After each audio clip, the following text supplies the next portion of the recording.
Hey guys, welcome back to my channel Sahu science classes. मैं हूं आपकी नीरू मैम और आज हम क्लास 12 में जो आपकी बुक सेकंड चल रही है, जिसका चैप्टर नंबर 1 चल रहा है haloalkanes and haloarenes, उसको आगे बढ़ाने वाले हैं। और आज हम उसकी नेमिंग रिएक्शंस करने वाले हैं। जैसा कि आप सबको पता है कि हम उसको बनाने की विधियां पढ़ रहे थे, हेलो एल्केन्स को बनाने की विधियां हम लोग कंटिन्यू कर रहे थे। तो आज हम उसी में 3 रिएक्शंस पढ़ने वाले हैं, जो कि हैं आपकी डाल्टन अभिक्रिया, कॉनेट फिंकलस्टीन अभिक्रिया और हुंस्टीकर अभिक्रिया। और मैं स्टार्टिंग में ही आपको बोल रही हूँ कि ये जो रिएक्शन है वो मोस्ट इम्पॉर्टेंट है, क्योंकि एक तो ये नेमिंग रिएक्शंस हैं, इसलिए ये खुद ब खुद इम्पॉर्टेंट हो जाती हैं। ये मैंने आपको पहले भी बोला है कि जब कोई नेमिंग रिएक्शन होती है तो वो खुद ब खुद इम्पॉर्टेंट हो जाती है। तो ये बहुत ज़्यादा इम्पॉर्टेंट रिएक्शंस हैं, नाम से आ जाती हैं, इसलिए ये काफ़ी ज़्यादा इम्पॉर्टेंट हैं।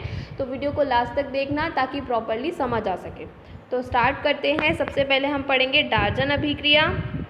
और एक चीज़ दोबारा बता दूं कि ये जो रिएक्शंस हैं वो हेलो एल्केन्स को बनाने की विधियां हैं। किसको? हेलो एल्केन्स को बनाने की ये विधियां हैं, तो ध्यान से सुनिएगा।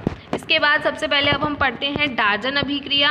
तो डाल्टन अभिक्रिया में करना क्या होता है कि अल्कोहल को आप पिरिडीन की उपस्थिति में थायोनिल क्लोराइड के साथ गर्म करते हैं। किसको? अल्कोहल को गर्म करना है थायोनिल क्लोराइड के साथ पिरिडीन की उपस्थिति में। पिरिडीन एक कार्बनिक यौगिक होता है, जिसको आप आगे चल के पढ़ेंगे कि पिरिडीन एक्चुअल में होता क्या है। यहाँ आप सिर्फ इतना समझ सकते हैं कि आपको पिरिडीन की उपस्थिति देनी है, मतलब वो एक उत्प्रेरक की तरह यहाँ कार्य कर रहा है। रिएक्शन किस किस का कराना है? रिएक्शन कराना है अल्कोहल का थायोनिल क्लोराइड से। डाल्टन अभिक्रिया मतलब अल्कोहल का रिएक्शन कराना है थायोनिल क्लोराइड से। थायोनिल क्लोराइड होता है ये SOCl2 एंड ये है आपका अल्कोहल। अल्कोहल के रिएक्शन जब आप थायोनिल क्लोराइड से कराते हैं तो एक चीज़ ध्यान से देखिए कि यहाँ पर आपको प्राप्त हो जाता है एल्किल हैलाइड। क्या प्राप्त हो जाता है? Alkyl halide. और यहाँ से जो ये आपका SO और यहाँ वाला O साथ में मिलकर SO2 बना लेता है, मतलब सल्फर डाइऑक्साइड बना लेता है। और एक Cl ने इसके साथ पार्टिसिपेट किया है, तो एक Cl बचता है जो कि यहाँ HCl बनाने का काम करता है। दोबारा देखिए, यहाँ से एक Cl निकलता है और वो R के साथ रिएक्ट कर RCl बना लेता है। इसके बाद यहाँ SO फ्री होता है और वो इस ऑक्सीजन के साथ बनाता है SO2 एंड देन ये वाला एक Cl बचा है और एक हाइड्रोजन बचा है, ये दोनों मिलकर HCl बना लेते हैं। तो इस तरीके से आपकी रिएक्शन कंप्लीट होती है। ये है एक जनरल रिएक्शन जो हमने फॉर्मूले से करी है। अब हम एक प्रॉपर कंपाउंड से कर लेते हैं। तो ये क्या है? ये है आपका 1 2 3 4 को क्या बोलते हो? ब्यूट। और यहाँ पर अल्कोहल लगा है, तो ये हो गया आपका ब्यूटेनॉल। ब्यूटेनॉल की रिएक्शन आपने थायोनिल क्लोराइड से कराई है पिरिडीन की उपस्थिति में। सेम रिएक्शन होगा, आपको OH हटाना है, OH की जगह पे जाकर क्या लगा देना है? Cl। आपका बन गया एल्किल हैलाइड या फिर ब्यूटिल क्लोराइड। ठीक है। इसके बाद आपने SO ये लिया और एक ऑक्सीजन ये लिया, ये बन गया आपका SO2। यहाँ का हाइड्रोजन बचा, ये Cl से जाके रिएक्शन करके क्या बना लेगा? HCl। तो इस तरीके से आपकी डाल्टन अभिक्रिया कंप्लीट होती है, जिसके थ्रू आपने क्या बनाया? आपने बनाया एल्किल हैलाइड। ओके। अगर नहीं समझ में आई हो तो कमेंट सेक्शन में बताना, हम लोग फिर से इस रिएक्शन को कंप्लीट करेंगे। ठीक है। तो अब आते हैं नेक्स्ट पे। नेक्स्ट है आपकी कॉनेट फिंकलस्टीन अभिक्रिया and it's very important reaction. ये बहुत इंपॉर्टेंट रिएक्शन है और ये एक नाम से और आती है, जिसको हम बोलते हैं हैलोजन विनिमय अभिक्रिया। इसको हैलोजन एक्सचेंज अभिक्रिया भी बोलते हैं, तो ये उस नाम से भी आती है। तो दोनों ही नाम से आपको पता होनी चाहिए। इसमें होता क्या है? इसमें आप क्या करते हैं? इसमें आप एल्किल क्लोराइड की या फिर एल्किल ब्रोमाइड की, दो ही से रिएक्शन करता है। एल्किल क्लोराइड या फिर एल्किल ब्रोमाइड की रिएक्शन आप कराते हैं सोडियम आयोडाइड से। किससे कराते हैं? सोडियम आयोडाइड से। और यहाँ पर मेथिल अल्कोहल की उपस्थिति में ये रिएक्शन होती है। ठीक है। आपको एल्किल क्लोराइड की या फिर एल्किल ब्रोमाइड की रिएक्शन किससे करानी है? सोडियम आयोडाइड से करानी है। और किसकी उपस्थिति में करानी है? मेथिल अल्कोहल की उपस्थिति में करानी है। और इससे कराने से आपको क्या प्राप्त होता है? आपको प्राप्त होता है एल्किल हैलाइड। इसको हम बोलते हैं हैलोजन विनिमय अभिक्रिया। क्यों बोलते हैं वो मैं अभी आपको समझाती हूँ। यहाँ पर आप सब ने देखा कि इन्होंने क्या लिया है? इन्होंने लिया है यहाँ RX और NaI और रिएक्शन कराया मेथिल अल्कोहल की उपस्थिति में। तो हमने RX ले लिया, ठीक है, हमने NaI ले लिया और हमने इनका रिएक्शन करा दिया CH3OH, मतलब मेथिल अल्कोहल। ये उपस्थिति है, सिर्फ उत्प्रेरक है। ठीक है। तो आपको पता है कि R पॉजिटिव में टूटेगा, X जो है वो नेगेटिव में टूटेगा, Na जो है वो पॉजिटिव में टूटेगा और I जो है वो नेगेटिव में टूटेगा। तो अब होगा क्या, अब होगा ये कि जो R है वो चला जाएगा किसके पास, I के पास। क्यों चला जाएगा, क्योंकि यहाँ का पॉजिटिव यहाँ के नेगेटिव पे जाएगा और बन जाएगा RI, मतलब एल्किल हैलाइड। दूसरा Na जो है वो X के पास जाएगा तो बन जाएगा NaX, मतलब कि सोडियम हैलाइड। तो इस तरीके से यहाँ पर एल्किल हैलाइड से ही एक नया एल्किल हैलाइड आपको प्राप्त होता है। एक एल्किल हैलाइड ही यूज़ किया गया है एक एल्किल हैलाइड को बनाने के लिए। और एक चीज़ और आपको दिखाई दे रही है कि यहाँ का हैलोजन यहाँ शिफ्ट हो गया और यहाँ का हैलोजन यहाँ शिफ्ट हो गया, इसलिए इसको हैलोजन विनिमय अभिक्रिया भी कहते हैं। तो इस तरीके से आपको क्या प्राप्त हो जाता है, आपको प्राप्त हो जाता है एल्किल हैलाइड। अगर हम प्रॉपरली इसको इस तरीके से कंप्लीट करें तो यहाँ सबको समझ आ रहा है कि CH3 जो है वो पॉजिटिव पोर्शन पर टूटेगा और Cl जो है वो नेगेटिव पोर्शन पे टूटेगा। इसके बाद Na जो है वो पॉजिटिव पोर्शन पे टूटेगा, I जो है वो फिर से नेगेटिव पोर्शन पे टूटेगा। और उसके बाद सबको क्लियर होता है कि पहले वाले का पॉजिटिव दूसरे वाले के नेगेटिव पे जाएगा, तो ये पहले वाले का पॉजिटिव है और ये दूसरे वाले के नेगेटिव पर जाकर क्या बना लेगा, CH3CH2I, जिसको आप बोलते हैं मेथिल आयोडाइड। बचा क्या, NaCl, जिसको आप बोलते हो सोडियम क्लोराइड। तो इस तरीके से आपको फिर से एक एल्किल हैलाइड प्राप्त हो गया।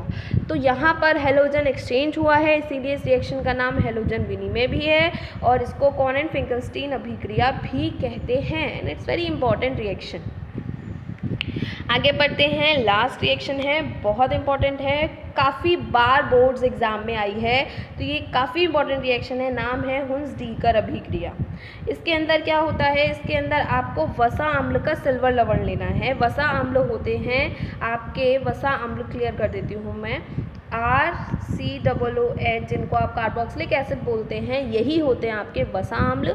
इसमें से इन्होंने इसका सिल्वर लवण लिया है, तो यहाँ पर हाइड्रोजन हटा देंगे और उसकी जगह पर हम लगा देंगे सिल्वर, तो ये बन गया वसा अम्ल का सिल्वर लवण। ठीक है, तो यहाँ पर इन्होंने वसा अम्ल का सिल्वर लवण लिया है और उसकी रिएक्शन इन्होंने कराई है, सिल्वर लवण को इन्होंने क्लोरीन से या फिर ब्रोमीन के साथ रिएक्शन कराया है CCl4 फ्लक्स की उपस्थिति में। CCl4 लिया है, कार्बन टेट्राक्लोराइड, और उसकी उपस्थिति में रिएक्शन कराया है और आपको प्राप्त हुआ है एल्किल हैलाइड। कैसे प्राप्त हुआ है देख लेते हैं।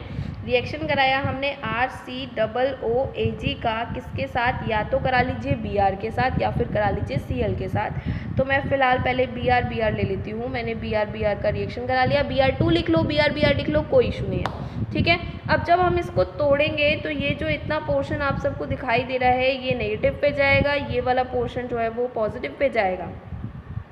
इनमें से फिर से एक नेगेटिव पे जाएगा और फिर से एक पॉजिटिव पर जाएगा। तो इस तरीके से अब क्या होगा, इतना कंप्लीट होने के बाद अब आपको समझ आ रहा है, इतना कंप्लीट हो गया। इसके बाद जो ये पोर्शन आपको दिखाई दे रहा है, ये वाला जो पोर्शन आपको दिखाई दे रहा है, ये फिर से टूटेगा, क्योंकि जब आप वसा अम्लों को गर्म करते हैं तो वो कार्बन डाइऑक्साइड रिलीज़ करना शुरू कर देते हैं। तो ये फिर से टूटेगा और फिर से टूटने के बाद ये आपको R पॉजिटिव दे देगा और CO2 में ये गैस जो होगी CO2 गैस वो निकल जाएगी। तो अब यहाँ आपके पास R पॉजिटिव है और CO2 गैस के फॉर्म में निकल गया है, तो R पॉजिटिव इधर के Br के पास जाएगा और RBr बना लेगा और आपको प्राप्त हो जाएगा एल्किल ब्रोमाइड। क्या प्राप्त हो जाएगा, alkyl bromide. Carbon dioxide gas की फॉर्म में निकल जाएगी और अब आपके पास क्या बचा, आपके पास बचा AgBr, जिसको आप सिल्वर ब्रोमाइड कहते हैं। नीचे कंप्लीट देख लीजिए रिएक्शन। यहाँ पर सबको दिखाई दे रहा है कि RCO पहले ब्रेक होगा, उसके बाद Ag अलग हो जाएगा, फिर ये जो Br है वो दो Br हो जाएंगे। ठीक है, इसके बाद मैंने आपको बोला यहाँ एक के ऊपर पॉजिटिव का चार्ज आ जाएगा और एक के ऊपर नेगेटिव का चार्ज आ जाएगा, ऐसा ही एग्जैक्टली यहाँ होगा। इसके बाद ये RCO जो आपको दिखाई दे रहा है ये फिर से टूट जाएगा और ये R+ बना लेगा और CO2 गैस बना लेगा।